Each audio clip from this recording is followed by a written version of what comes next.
श्री स्वामी समर्थ. स्वागत आहे परत एकदा तुम्हा सर्वांचं रेखास लाईफस्टाईल या यूट्यूब चॅनलवरती. तर कशा आहात सगळेजण? मी आशा करते तुम्ही स्वस्त असाल आणि मस्त असाल.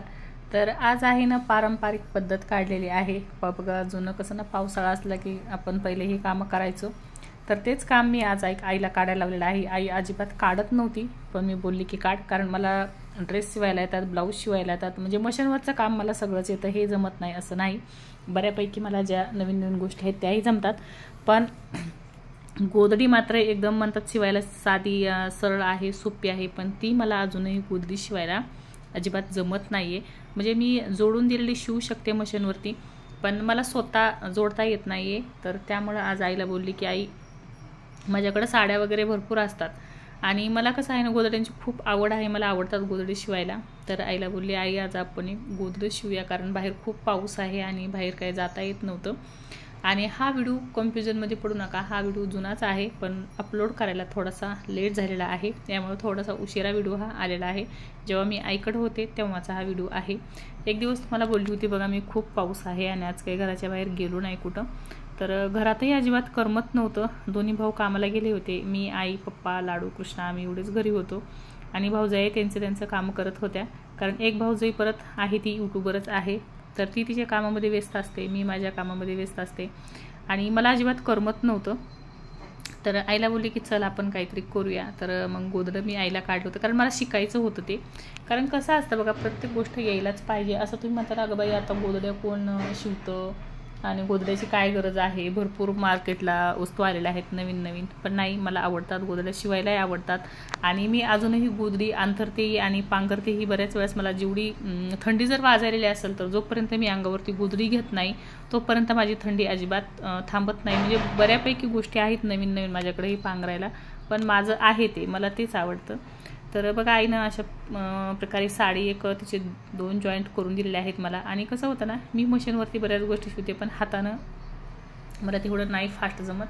तर आई तिकडं मला सुईमध्ये धागे वगैरे ओवून देत होती आणि इथं मला दिलं होतं साडी जोडण्यासाठी.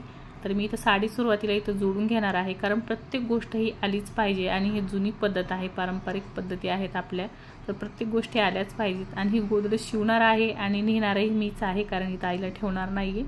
तर आईंनी म्हणताना तर यामध्ये काय काय टाकणार आहात, तर जे आपले बघा साड्यामध्ये जुनी पेटीकोट असतात, सेट वगैरे असतात, तर हे आई यामध्ये टाकणार आहे.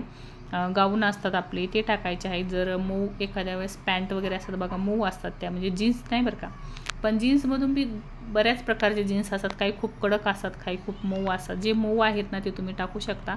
आणि शर्ट वगैरे टाकताना आहे ना, जे बटनाचा भाग आहे त्यांचा जे कॉलर आहे ते आपला काढून घ्यायचे, म्हणजे जे जाड म्हणजे तिथं वाटते की हे खूप जाड आहे ते आपल्याला काढून घ्यायचं आहे. म्हणजे सगळं गोधडी आपली सेम येण्यासाठी. असं नाही की ते आपण काढू शकत नाही, काढलं तर चालतं का, पण नाही. मग तसंच आपण ठेवले कुठं जाड कुठं पातळ तरी गोधडी सेम आकाराची होणार नाही, यासाठी आपल्याला हे काढून घ्यायचं आहे. तर पाहू शकता मी असा पाल हे हातावरतीच जोडून घेतलेला आहे. आईनं येईल त्याला डबल करून घेतलं आणि असं मला अंथरून दाखवलेलं आहे की हे असं करायचं म्हणून. तर ते जे वरचं पाल आहे ते आता साईडला घेत आहे आणि मी आपली पाहत होती तिच्याकडं आणि बघतही होते की ती कसं करत आहे, काय करत आहे, ती सांगत होती. पण कसं होतं ना, तुम्ही म्हणता तू जे मेन आवाज होता तो का नाही ठेवला, तर काय होतं ना, सगळेजण घरी असल्यामुळं, वडील हे असल्यामुळं ते न्यूज बघत होते टी व्हीवरती, आणि जर आवाज ठेवला असता मी तर तो आवाज हा आवाज, त्यामुळे आमचा आवाज सगळा मिक्स झाला होता, त्यामुळे मी तो आवाज बंद केला आणि नंतर आवाज दिलेला आहे.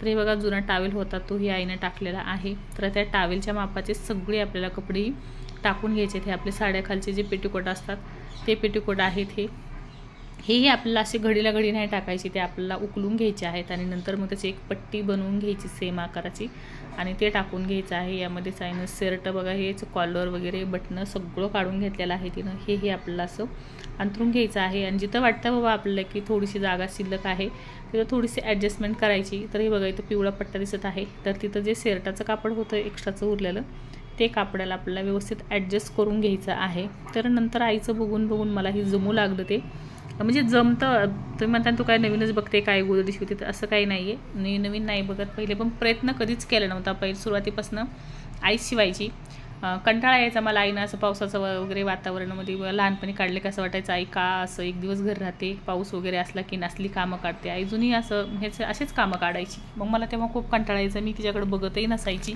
आणि माझं जे असेल शेंगा म्हणा पापड्या म्हणा ते घ्यायचं, खात बसायचं आणि उघडला पाऊस की खेळायला जायचं, हे असं होतं. पण आत्ता वाटत आहे की मला असं वाटलं की बाबा नाही करायला पाहिजे, लागतात, कुणी आलं गेलं तर असायला पाहिजे एक्स्ट्राचं.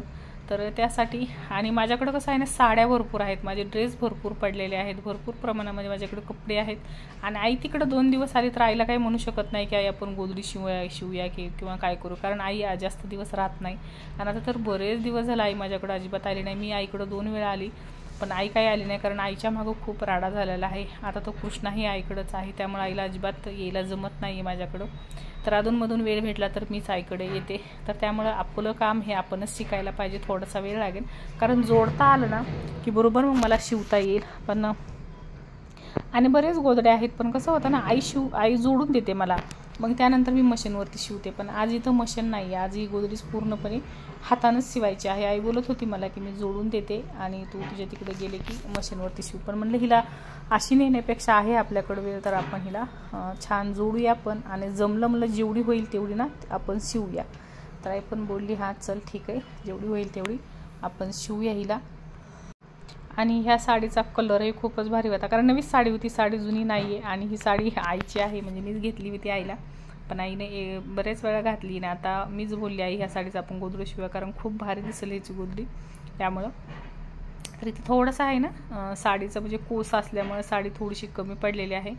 तर त्यासाठी आई इथं एक बेडशीटचा तुकडा होता तो काढत आहे, म्हणजे एकदम पातळ बेडशीट होतं ते काढत आहे. तर पाहू शकता इथं गोधडी आम्ही अंथरून घेतलेली आहे, व्यवस्थित सगळी जोडून घेतली. आणि आईनं ओझं बघा काय काय ठेवलेलं आहे, इथं कळशी भरून ठेवलेली आहे, 4 कोपऱ्याला 4 हे ठेवलेले आहेत. ओझं काहीतरी पाहिजे म्हणजे एकदम टाईट गोधडी येण्यासाठी, नाहीतर मग ते गोळा होते. तर अशी पूर्णपणे आता जोडून घेतलेली आहे आणि सुईमध्ये धागा टाकून घ्यायचा आहे आणि जिथून तुम्हाला शक्य होईल तिथून ही गोधडी आपल्याला शिवून घ्यायची आहे. तर अगोदर आईनं जे जॉईंट लावलेला होता ताईचं ठरलं होतं की आपण इथून शिवूया, तर ती तिथून शिवत आहे आणि मला सांगत होती की इथून शिव तिथून शिव, आई सांगत होती. मी मात्र सुरुवातीला आधी आईला बघितलं काय करत आहे, कुठून घेत आहे, कारण जी आतमध्ये आपण कपडे टाकलीत ना ती हल्ली नाही पाहिजे, नाही तर मग ती एकदा हल्ली की सगळा गोंधळ होतो, म्हणजे सगळं एकाच ठिकाणी कपडे येऊन बसतात. त्यामुळं सुरुवातीला जी 2-4 धागे आहेत ते आपल्याला एकदम हलक्या हाताने घालायचे असतात, म्हणजे कुठलीही ओढाताण नाही करता. तर पाहू शकता लाडू मात्र इथं TV बघत आहे, कृष्णा इथं मोबाईल बघत आहे, म्हणजे सगळे ज्याच्या त्याच्या कामामध्ये बिझी आहेत. आणि मला म्हणाल तर अजिबात मी खरं सांगते अजिबात कसलंच करमत नव्हतं. त्या दिवशी काय झालं होतं काय माहिती, अजिबात करमत नव्हतं, कारण बाहेरही खूपच पाऊस होता. तर आईला विचारून मीही इथं गोधडी शिवायला सुरुवात केली आहे. ताईच बोलत होती मला साईडनं घे किंवा मधनं घे, तर म्हणजे 1 इतीचं अंतर सोडून बोलत होती घे म्हणून. तर बघूया आता कितपत जमत आहे. सुरुवातीला तर सुई आहे ना बोटामध्येच घुसली माझ्या, कारण मी ती आतमध्ये टाकली हे केली पण ती माझ्या बोटामध्ये घुसली, कारण सुया पण खूप मोठ्या आहेत आईकडं, म्हणजे असं ठेवती जपून. माझ्याकडं तुम्हाला कसलीच मोठी सुई सापडणार नाही, जे छोट्या हातशिलाईच्या सुई असतात ना त्या मात्र आहेत. आईचे 3-4 धागे व्हायचे तेव्हा कुठं मी अर्ध्यात पोचायचे, कारण आईनं खूप फास्ट शिवलं आणि मला म्हणाल तर अजिबात जमत नव्हतं. पण तरी प्रयत्न आणते परमेश्वर म्हणतो ना, तशी ती पद्धत होती. आणि आई म्हणायची जाऊ दे गं होईल, मी म्हणायची आई तू किती फास्ट शिवतेस, मला जमत नाही. आई म्हणजे नाही जमेल हळूहळू. तर आणि शेवटी जमलं मलाही आणि छान गोधडी तयार केली. पाहू शकता इथं बऱ्यापैकी धागे आमचे घालून झालेले आहेत. आता जे मध्ये जे म्हणजे अंतराने टाकले होते इतीच्या, तर आता यामध्ये असे अंतराने आपलं जे राहिलं आहे अंतर, तर त्यामध्ये आपल्याला हे धागे टाकून घ्यायचे आहेत. आणि मी मात्र थकली, आता मी साईडला होऊन बसली होती. आईला म्हणलं तू शिव आता, मला काही नाही जमत. तर 1 तासाच्या नंतर हे गोधडं असं शिवून झालं होतं आमचं. यामध्ये आणखीन धागे टाकायचे आहेत. तर अशी तुम्ही आईसोबत कधी गोधडी शिवलेली आहे का? तर तयार आहे गोधडी आमची, पाहू शकता झालेली आहे शिवून. आणखीन 1-2 धागे राहिलेले आहेत टाकायचे, पण आता जेव्हा मला वेळ भेटेल तेव्हा मी टाकणार आहे. तर इथंच आता मी व्हिडिओचा एंड करत आहे. तुम्हाला मात्र व्हिडिओ आवडला असेल तर एक लाईक नक्की करायचा आहे. चॅनलवरती नवीन असाल तर नक्की सबस्क्राईब करायचं आहे. श्री स्वामी समर्थ.